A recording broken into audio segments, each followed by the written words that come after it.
Selamat pagi, selamat siang, selamat sore, dan selamat malam untuk teman-teman yang nonton video pembahasan soal akuntansi keuangan menengah satu. Dan di sini balik lagi sama aku Misel.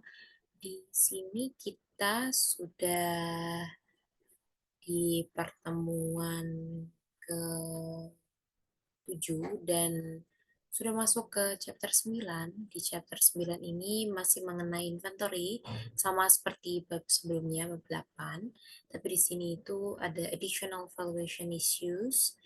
Dan untuk soal ini aku ambil masih sama sumber yang sebelumnya. Sumber yang sebelumnya itu dari Intermediate Accounting IFRS Edition yang edisi 4 yang KSO. Dan untuk yang chapter 9 ini, aku akan ada dua contoh soal. Untuk contoh soal yang pertama, itu akan berhubungan dengan LCNRV. Dan untuk soalnya itu, the inventory of Oheto Company on December 31 Desember 2022 itu consists of the following items. Dan di sini ada itemnya, ini udah ada part numbernya. Number partnya itu ada dari 110 sampai 122. Terus dijelasin juga ada kuantitinya. Terus ada cost per unitnya untuk setiap each item. Dan di sini juga ada NRF-nya untuk per unitnya itu sebesar untuk yang part 110 itu ya $100 dan untuk khusus part number 121, it's absolute and has a realizable value of $1 each of scrap. Jadi dia untuk NRV untuk yang part number 121 ini itu sebesar $1. Dan untuk instructionnya itu kita disuruh untuk determine inventory untuk 31 Desember 2022 menggunakan LCNRV yang method LCNRV dan applying this method to each item. Jadi kita harus mengaplikasikannya itu ke seluruh item. Lalu yang kedua, kita akan disuruh juga untuk determine inventory by masih dengan LCNRV method. Dan di sini kita tapi bedanya applying the method to the total of the inventory. Jadi kita di sini kalau misalnya ini untuk for each item, kalau di sini total of the inventory. Untuk jawabannya yang pertama-tama kita bikin tabelnya dulu. Pasti kita masukin part number-nya sesuai dengan equation-nya, sesuai dengan yang gift-nya yang dikasih. Terus quantity-nya juga kita masukin. Cost per unitnya juga kita masukin, dan NRV-nya juga kita masukin. Untuk di setiap total cost, untuk per unitnya itu, ini dikalikan dari K4, L4, dari quantity dikali cost per unit. Quantity-nya itu 600, untuk part number 110 itu 600 dikali 95, jadinya itu $100. Lalu part 101, 111, sorry, itu 1000 dikali 60, sebesar NRV-nya itu jadinya 52.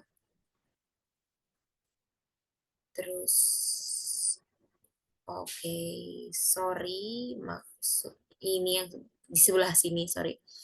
Untuk yang total cost-nya itu, kuantitinya dikalikan dengan cost per unit, 600 dikali 95 jadi $57.000. Lalu 1000 dikali 60 jadi $60.000. 500 kali 80, $40.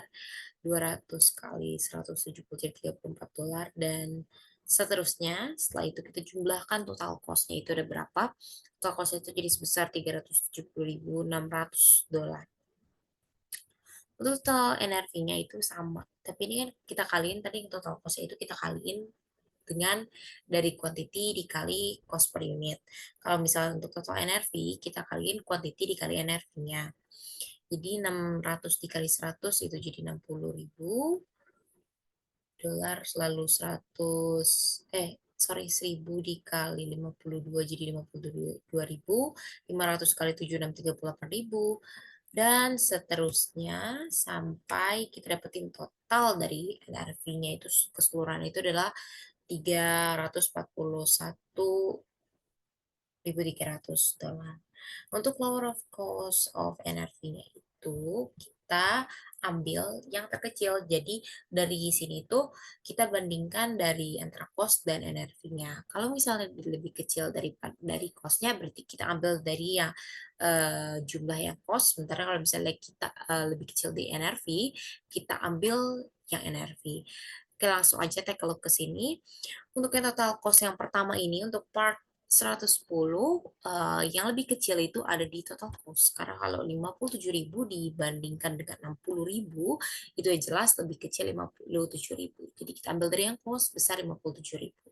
Begitu juga untuk part yang selanjutnya, 60 dibandingkan dengan 52. Jadi kita ngambilnya nggak dari cost, tapi dari NRV. Sebesar 52.000. Lalu untuk part yang 112 itu 40 dan 38 kita ambil dari NRV juga 38.000. Lanjut untuk 113 diambil dari total cost-nya 34.000, bukan ambil dari NRV karena NRV-nya masih jauh lebih tinggi daripada total cost. Setelah itu untuk yang part 120 itu kita ambil dari total cost besar 82.000, dan untuk 120 yang untuk part 121 kita ambil di total NRV itu sudah jelas beda, lebih kecil dari NRV. Dan untuk 122-nya kita ambil dari NRV juga sebesar 70.500. Jadi untuk total lower of cost of NRV-nya itu sebesar 335.100 dolar. Dan untuk ngejawab pertanyaannya, karena kita udah dapetin ini, kita udah menjumlahkan semuanya, sudah kita kalikan dan kita jumlahkan juga. Untuk yang number one, yang A itu determine inventory, kita pakai LCNRV method, dan itu di-apply this method to each item, untuk seluruh item. Berarti kalau misalnya untuk seluruh item, ini kita pakai juga LCNRV, itu kita ambil dari total penjumlahan yang ini, L of cost or NRV. Jadi yang ini kita ambil dari sini. Lalu untuk yang kedua, itu determine inventory by LCNRV method applying to the total of the inventory. Kalau yang ini kita ambil dari total NRV karena dia di total dari kita kan disuruhnya itu untuk di total dari inventory-nya, bukan each item, bukan dari per item, tapi total dari inventory-nya. Jadi kita ambil dari total NRV-nya itu sebesar 31.300. Untuk pembahasan soal yang pertama clear sampai sini. Lalu lanjut ke yang kedua, ini mengenai journal entry dari LCNRV. Soalnya itu adalah Dover PLC began operation in 2022 and determined its ending inventory at cost and at NRV at Desember 31 Desember 2022 dan Desember 31 2023. This information is presented below. Sini udah ada informasi yang disediakan untuk tanggal 12 bulan, untuk tanggal 31 dan 12 di tahun 2022 dan 2023. Cost-nya itu beda dan net realizable value-nya juga beda. Untuk yang pertama, kita disuruh bikin prepare the journal entries required at 31 Desember 2022 dan 31 Desember 2023. Assuming inventory is recorded at LCNRV and a perpetual inventory system using is the cost of goods sold method. Jadi kalau untuk yang A itu kita akan bikin journal entry untuk akhir tahun 2022 dan akhir tahun 2023. Untuk yang pertama, untuk tahun 2022 dulu, karena dia pakai perpetual inventory dan using COGS method, jadi itu kita bikin jurnalnya untuk tanggal segitu tuh adalah COGS pada inventory sebesar 24.000 pound sterling. Setelah itu untuk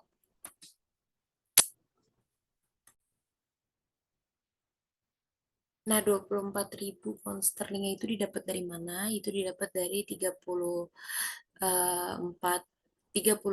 346.000 pound sterling dikurangi 322. Di mana ini merupakan cost dikurangi net realizable value di tahun yang bersangkutan. Jadi kita dapat 24.000 pound sterling, and then move ke tahun 2023. Di tahun 2023 untuk jurnal itu sama, cost of goods sold pada inventory sebesar 20.000 pound sterling. Nah, di sini beda karena di tahun ini cost dan net realizable value-nya itu juga berbeda, so jadi pengurangannya juga berbeda. 20.000 pound sterling itu didapat dari 410 dikurangi 310. Sorry, 390.000 pound sterling. Untuk yang kedua, kita akan bikin prepare journal entries required at 31 Desember 2022 and Desember 31 2023. Assuming inventory is recorded at a cost with a perpetual system using the loss method to record any LCNRP. Jadi di sini bedanya yang A dengan yang B adalah kalau misalnya A adalah menggunakan COGS method, sementara kalau yang B kita disuruh menggunakan loss method. Untuk loss method, jurnalnya itu adalah loss due to market decline of inventory pada allowance to reduce inventory to market sebesar 24.000 pound sterling. Cara mendapatkannya sama, 346 dikurangi 322.000 pound sterling. Hanya yang membedakan adalah pencatatannya jurnalnya saja. Setelah itu, untuk yang tahun 2023, move ke 2023, masih sama jurnalnya loss to market decline of inventory pada allowance to reduce inventory to market sebesar 4.000. Nah, di sini yang bikin beda. Ini adalah merupakan pengurangan dari 24.000 dikurangi 20.000. Dari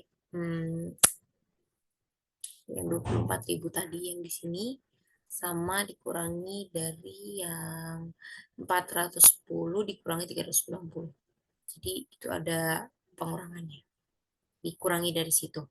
Karena di sini kita pakai loss method. Jadi bakal diasumsikan itu kita bakalan ada loss besar 4.000 pound sterling. Lanjut ke yang number 3.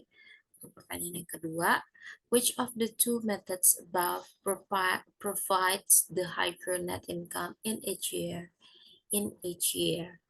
Kalau untuk tahun 2017 sendiri, di tahun 2017, ini inventory-nya akan dicatat reduced value-nya sebesar 24.000 pound sterling, sorry, bukan dolar, yang akan meningkatkan COGS dan menurunkan net income di tahun 2017 itu.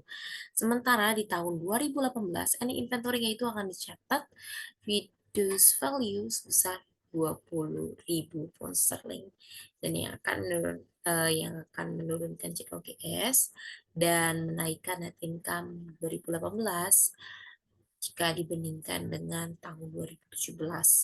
Dan ini akan terjadi di kedua metode yang digunakan. Jadi kan di sini tadi ada menggunakan metode GPS sama loss method. Nah, tapi kalau untuk di tahun 2018 ini itu akan naik net income-nya. Jadi kalau ditanya yang menaikkan, kalau ditanya itu sebenarnya yang mana sih yang lebih tinggi?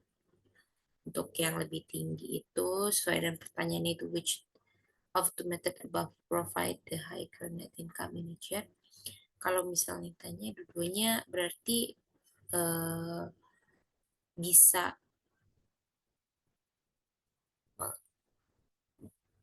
jadi dua-duanya itu akan meningkatkan net income yang lebih tinggi dan itu sorry, untuk berarti metode yang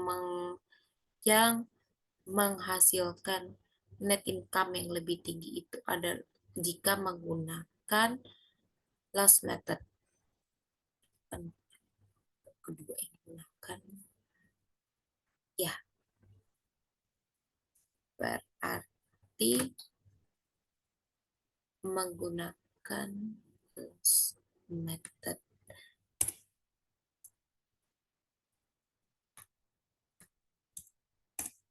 Oke, berarti untuk kan yang di sini pertanyaannya itu adalah di kedua metode di atas itu yang mana yang akan memprovide higher net income in each year. Jawabannya berarti karena di sini tahun 2018 net income jadi jauh lebih tinggi, berarti untuk yang menyediakan higher net income itu kalau kita menggunakan cost method. Oke, mungkin untuk pembahasan soal di pertemuan kita yang sekarang, di pertemuan 1, 2, 3, 4, 5, 7, di pertemuan 7 untuk chapter 9 cukup sekian. Sebelumnya saya mohon maaf bila ada kesalahan, boleh di boleh disanggah, diberitahukan juga apa yang salah. Sekian dari saya. Terima kasih.